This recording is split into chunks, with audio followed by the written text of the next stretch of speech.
Here for Seconds Out, Sonny, fight week, a very, very big fight. First of all, how's training camp gone? Under a new trainer in Chris Williams, how's the switch been to a new gym? Yeah, quite seamless, to be honest. I was very familiar with Chris anyway. He'd been in my camps the last couple of fights, especially with the sparring and bringing the sparring partners in. So, yeah, I was very familiar with Chris. I spent a lot of time as well outside of a gym with him. And yeah, when I took the fight, like I said up there, I didn't have a trainer. So I had a weekend. And, you know, I'm very happy with my decision. It wasn't the only place I went. I went to a few places, not even all in this country, but yeah, man, I need to stay near home. I need to still be a present father in my kids' lives, and it all worked out perfectly. I'm happy. There's no excuses from my side. Look, every single fight is always going to say it's the best camp ever. Is that ever true? Who knows? But I feel good. I feel great, and yeah, I can't wait. One thing you've always mentioned is wanting to put the flyweight division on the map. You did that last year with Jesse Bam Rodriguez, and you do it again almost a year on with Galal Yafai. In this position that you're in now, where you're constantly headlined and chosen one of the biggest talking points in British boxing, how does that make you feel solid just 2 days out from probably the biggest flyweight clash we've seen between two Brits? I'll be real, the flyweight division that I watched and then saw my brother go through, and then the one I joined, was 10 times smaller in every sense than it is today. And that's facts, that's numbers, that's what fighters were defending and winning world titles for. It was non-existent, really. That's why it was on at 8 p.m. on a big show or chief support. It was never this. It was never look up there, the two lightest kids on the whole card are the two main ones. And it was never that before. And I'm proud of myself, but I'm also proud of everyone else in the division, the ones before me, the ones at the same time as me, the fighters that I've shared the ring with to get to this stage, and the ones that I will continue to share the ring with in the future. Galal, we met as amateurs a lot of years ago now, but since then I've gone on to achieve everything I have at pro level, and he's gone on to achieve all there is to achieve at amateur level. So, like I said, I do like him, so it's hard to take that like away, but very easy when I get in the ring. So you'll see all of a very, very exciting night of boxing, I can assure you. Do you feel without the family history, this fight still would have sold as well as it has today?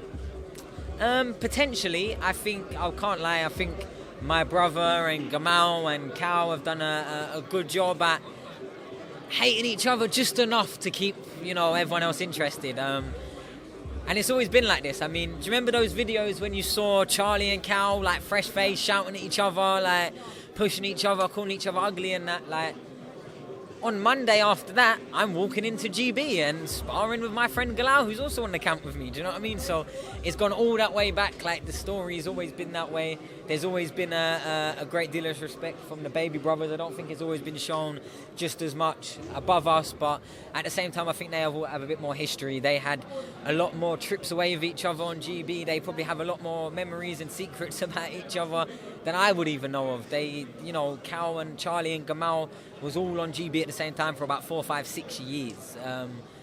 So yeah, you know, me and Galal, we had a few months on together, as well as fighting and then sparring since. But yeah, I think if you look at these divisions in Britain over the last 10 years, it's an Edwards or a Yafai. Where would you rank Galal on your resume if you win tonight? I'm not sure. I think it will depend on the actual fight and how it goes down. In my opinion now, he's definitely one of the better fighters I've fought. Would I say he's the best? I'm not sure. I think Bam is tremendous. I think Maruti was an animal still, even when I was in the ring with him. Alvarado was an absolute nightmare to be in the ring with for 12 rounds. So, will Galal be as good as them? Will I be as good as the Sonny that beat them? Who knows? Find out. Well, obviously, it's your long-term sparring partner. You've said in previous spars, come round 6, 7, 8, Galal, in your words, looks fucked. What, in your view, makes a fighter look fucked? Oh, nah, do you know what? Yeah, it was a bit of a throwaway phrase, really. What I meant by that is, as round 6 it goes on, 7 goes on, 8 goes on, I see him slow down a lot. And that doesn't mean he's not fit. He gets in the ring and arrogantly, aggressively sets about anyone that he's with. So he sets off at a pace that Mo Farah wouldn't run over 10,000 metres, you know what I mean? He sets off at a fast pace and he's doing a 36-minute physical endurance contest. So that's where the experience might come in, is what I'm trying to say. I think sometimes he sets off too fast.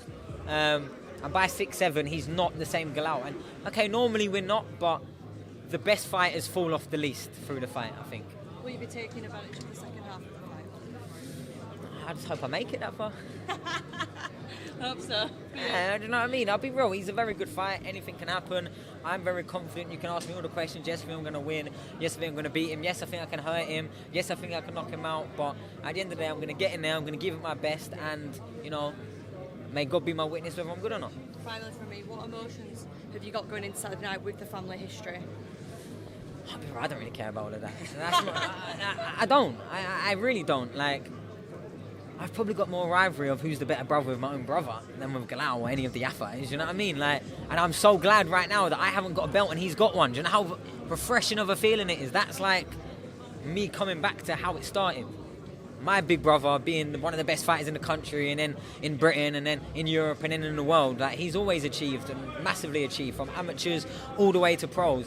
And now he's got that title, albeit he had to beat me for the title with my fighter. But now my brother's a champion again. It gives me that, you know, younger brother, I'm better than my older brother ambition. And that's probably always been my biggest inspiration, to be better, to do better. So, yeah, the Yafais, man, you know, Galal lived with losing to me all those years ago, and he'll probably live with losing me again, as will I live with losing him again. Do you know what I mean? Again, losing to him, it's that level of a fight. I rate him very highly. Yeah.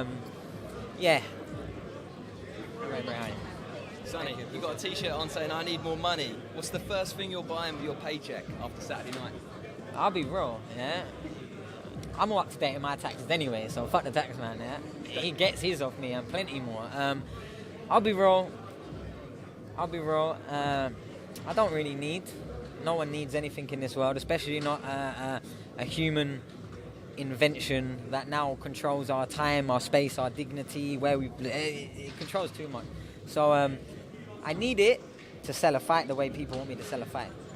If you want tables flipped and if you want people crying on the side, that's where I need the money for. You know, you put in this much, and I come in and I keep my friendship on the table with my opponent, and I make the most as I can. You know, I think it was more of a little just cheeky subliminal, and it's shout out Meeks Manny. It's his brand that I'm wearing head to toe. Not toe actually. I got something else on, but yeah, that was just a cheeky little. Why are you not selling the fight?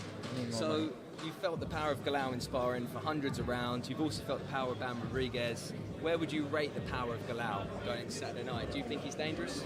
Of course he's dangerous. Of course he's dangerous. He hits hard. He's a bit relentless. He's arrogant with how he sets about his work. He doesn't really care for what you're doing. He works on what he's doing, and yeah, it can go one of 100 ways. It's a boxing fight. I'm very confident in the win.